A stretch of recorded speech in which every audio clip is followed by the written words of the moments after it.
బుకాయింపు దబాయింపు బనాయింపు తెలంగాణలో ఇప్పుడు నడుస్తున్న రాజ్యం ఇదే. కాంగ్రెస్ దుర్మార్గ పాలనపై అడిగితే కేసులు, ప్రశ్నిస్తే అరెస్టులు, నిలదీస్తే నిర్బంధాలు.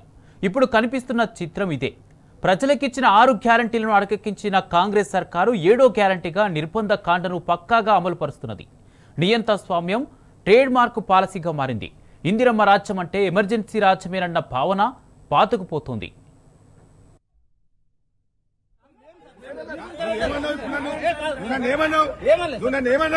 ఇంతకంటే ఎక్కువ తమాషాలు చేయకంటున్నాను. ఇంతకంటే ఎక్కువ కానిస్టేబుల్ నన్ను బెదిరిస్తున్నాను.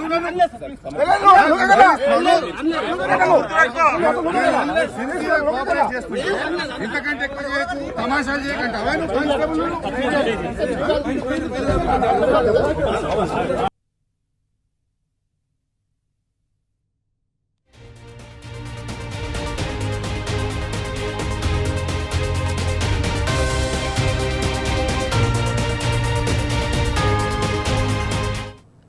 ఎగవేసిన ఒక్కొక్క హామీ నైలాన్ తాడులా కాంగ్రెస్ పార్టీ మెడకు చుట్టుకుంటున్నది. దగా పడిన ప్రతి సెక్షన్ దండు కడుతున్నది. అన్ని వర్గాల్లో అసంతృప్తి అగ్నిపర్వతం వలె మరుగుతున్నది. అడుగడుగున సర్కారు వైఫల్యం కనిపిస్తుంది. ప్రజాపాలనలో ప్రజలకు రోడ్డెక్కని రోజంటూ లేకుండా పోయింది. అన్నీ కలిసి అధికారం గుండెల్లో దడ మొదలైంది. ప్రశ్నిస్తే చాలు తట్టుకోలేనంత కోపం పెళ్లిబుక్కుతున్నది.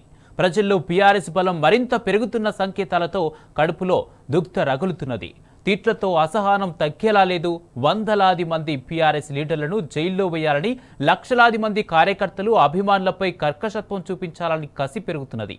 అన్నీ కలిసి కుట్రలు, కేసుల రాజకీయాలు తాండవం చేస్తున్నాయి.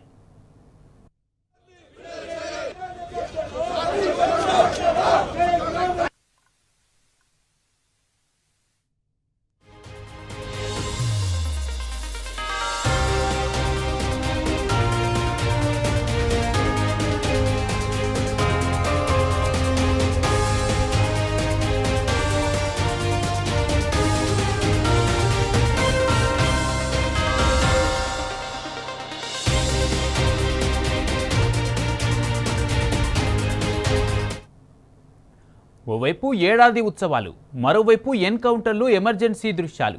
ప్రతిపక్షం సలహాలివ్వాలని సీఎం వేదికలపై నీతులు చెప్తారు. పాలకుల తప్పుల్ని ఎత్తి చూపితే మాత్రం కేసులు పెడతారు. ఇదేమిటని ప్రశ్నించకుండా గృహ నిర్బంధం చేస్తారు. లగచెల్ల రైతుల తిరుగుబాటును బీఆర్ఎస్తో ముడిపెట్టారు. గురుకులాలను గాలికొదిలేశారు. పాఠశాలల పరిశీలనలకు వెళితే అడ్డుకుంటారు. కేటీఆర్పై పదుల సంఖ్యలో కేసులు, హరీష్ రావుపై తప్పుడు ఎఫ్ఐఆర్లు, బీఆర్ఎస్ శ్రేణులపై లెక్కకు మించి నిర్బంధాలు. ఇదే ప్రస్తుత తెలంగాణలో నడుస్తున్న రాజకీయం.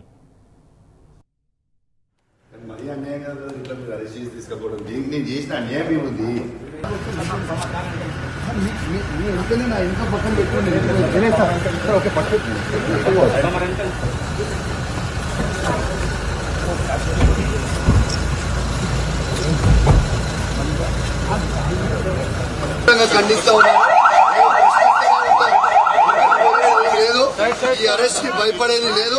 ఖచ్చితంగా ఈ ప్రభుత్వాన్ని 6 గ్యారెంటీల మీద ప్రశ్నిస్తూనే ఉంటా. హుస్నాబాద్ నియోజకవర్గ ప్రజల కోసం ప్రశ్నిస్తూనే ఉంటా. ఖచ్చితంగా భయపడేది మాత్రం లేదు. జై తెలంగాణ.